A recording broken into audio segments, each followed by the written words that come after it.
things just took a major twist in New York. According to Stephen A. Smith this morning on First Take, the New York Knicks are officially in the middle of some serious free agency buzz, and it's heating up fast. There's been heavy chatter around who their next big move is going to be, and now, multiple veteran players, not just fringe guys, are on the radar. Veterans who not only interest the Knicks, but who want to come to New York with the goal of winning a championship. Let's talk about it. Stephen A. broke it down clearly. This isn't about adding another body to fill a rotation spot. The front office is targeting players who can move the needle now. Names like Ben Simmons, Landry Shamet, Amir Coffey, all of them have surfaced during this stretch. And this is no accident. The Knicks aren't satisfied with just making the playoffs. They want deep runs, and they believe the right veteran presence could help solidify that vision. And then, boom, a new name dropped. Russell Westbrook. That's right. On First Take, it was reported that the Knicks are one of the leading contenders to sign the former MVP. According to insiders, New York currently holds the second-best odds to land Westbrook, who's still weighing his next move in free agency. What's holding things up? Ben Simmons. He's reportedly choosing between a small group of teams, and the Knicks are right there alongside Sacramento. Also in the mix, Phoenix and Boston. Once Simmons makes his decision, Westbrook will likely choose from what's left. Could be Phoenix, could be New York. Sacramento is pushing hard too. Boston feels like less of a fit, simply because they're in need of more size and interior help. But beyond those top teams, you also have Milwaukee, Miami, Dallas, New Orleans, and Minnesota, keeping an eye on Westbrook's situation. Still, Stephen A. emphasized, it's the Kings, the Knicks, and the Bucks who are really in position to land him. Now, let's talk about what Westbrook brings. Last season, he averaged 13.3 points, 5 boards, 6 assists, and yes, he shot 32% from deep, 45% overall from the field. Notably, he knocked down nearly 44% of his corner threes. And considering that more than a third of his shots last year came from beyond the arc, that's not a throwaway stat. It tells you that Russ is adapting, even if the perception says otherwise. Now, obviously, opinions are going to be split. This is Russell Westbrook we're talking about, but the Knicks would be bringing him in off the bench, not as their franchise cornerstone. And for that role, he can absolutely help them win games. Let's not forget, during the 2025 playoffs, there were moments when Suns fans, even Nuggets fans, were calling for Russ to be a starter next to Jamal Murray. And honestly, it wasn't crazy. He delivered 11.7 points, 3.7 rebounds, and 2.6 assists in about 24 minutes per game. The shooting? Not elite, just under 32% from 3 and 38% from the field. But he was a dog on defense. He brought energy. He brought leadership. And one thing about Westbrook that can't be questioned, players love going to battle with him. He's been called one of the best teammates in the NBA, again and again. No matter what jersey he puts on, he's all in. It's about that logo on the front, not the name on the back. That's who he is. Yes, he's been accused of stat padding. Yes, there's baggage. But Stephen A. said it best. You can't teach that kind of fire. You can't teach heart. And for a Knicks team that's hungry to get over the hump, having a veteran like Russ who's willing to sacrifice and bring tenacity off the bench, that could be exactly what they need. And it doesn't stop there. Because if the Knicks do pull the trigger, this move could set the stage for a lot more to come. So now the question is Russell Westbrook really the right fit for this Knicks roster? Stephen A. made it clear this morning. If the Knicks fail to land Ben Simmons, pivoting to Westbrook makes some strategic sense. You get another ball handler, someone who can take pressure off Jalen Brunson, so he's not the only one initiating offense every night.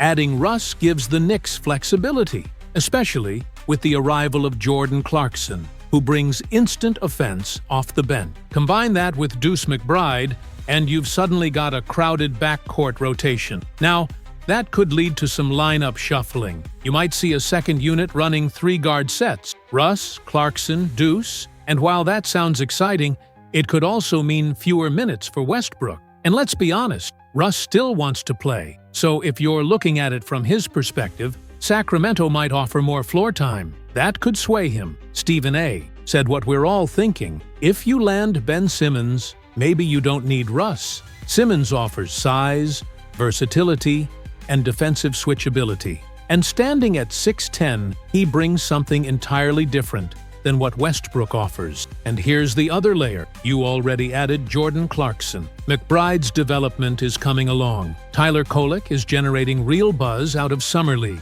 And there's growing belief that he could carve out a spot in the rotation, even if just in short spurts. So the question becomes, do the Knicks need another guard at all? Stephen A. even said it himself. He loves Russell Westbrook. He respects the fire, the legacy, the commitment. But in terms of fit, maybe this isn't the right team. Not right now. It's not a knock. It's just about timing and where this roster is headed.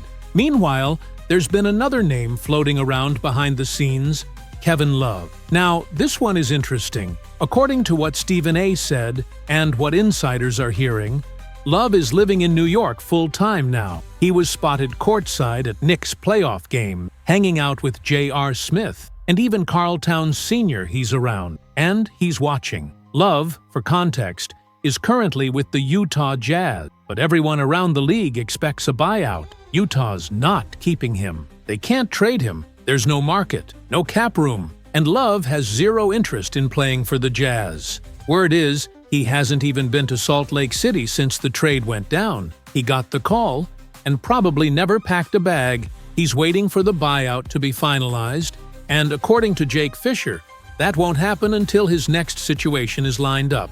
And let me tell you, Kevin Love isn't going to just any team. Stephen A. said it point blank. Kevin Love is looking for a big market. New York, Los Angeles, that's it. And based on how often he's been spotted in the Garden, the Knicks are firmly in play. Of course, you can't ignore the LeBron connection. If the Lakers come calling, that makes sense too.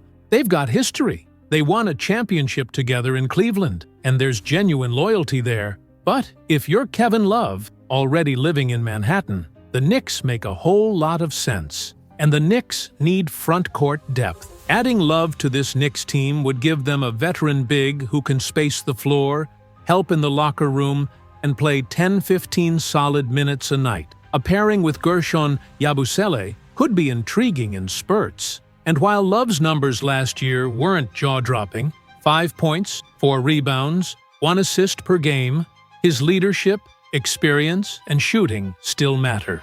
He shot 35% from deep, and over half his attempts were from beyond the arc. Let's not sugarcoat it. Love's nearing the end. He's about to be 37. This could be his last season in the NBA. And for a guy who's given so much to the game, you want to see him finish strong in a place that respects his legacy. Stephen A. summed it up perfectly. Kevin Love brings value that goes beyond the box score. He's a voice in the locker room. He's a champion. And if the Knicks are serious about adding veteran leadership and spacing to this roster, Kevin Love should absolutely be on their radar. Kevin Love is just one of those guys everyone respects, on and off the court. He's a true professional, a locker room leader, and someone players naturally gravitate toward. And for a Knicks team that's still chasing that elusive championship, adding a veteran with a ring like Love could be exactly what this group needs. He brings poise, leadership, and playoff experience, something that can't be taught. New York doesn't currently have many guys on the roster who've been through the battles and come out on top, so Love's presence could fill a much-needed void. But here's where things get interesting. It looks like the Knicks may actually be focusing more on guards right now. That could lead them in a totally different direction. And yes, believe it or not, Ben Simmons is still in the conversation. He may be 6'10", but he's always played like a guard. And when healthy, he brings a mix of size, court vision, and defensive versatility that's hard to find. Last season, Simmons averaged about 5 points, 5 boards, and 5.5 assists per game in limited minutes, around 22 a night. His best stretch was with the Brooklyn Nets, before moving on to the Clippers, where his role shrank a bit. And in the playoffs, he was barely on the floor. Still, the intrigue is real. Simmons remains one of the more unique players in the league, and his potential fit in New York has people talking. Could he be a wild card? A reclamation project with upside? Or is it just not worth the risk? That's the big question moving forward. Let us know where you stand. Would you rather see Kevin Love bring that championship pedigree to MSG? Or do you want to roll the dice on Ben Simmons and see if he can revive his career under the New York spotlight? Drop your thoughts in the comments. Don't forget to like the video, subscribe for more updates, and turn on notifications so you never miss a beat. Thanks for watching, and as always, let's go Knicks!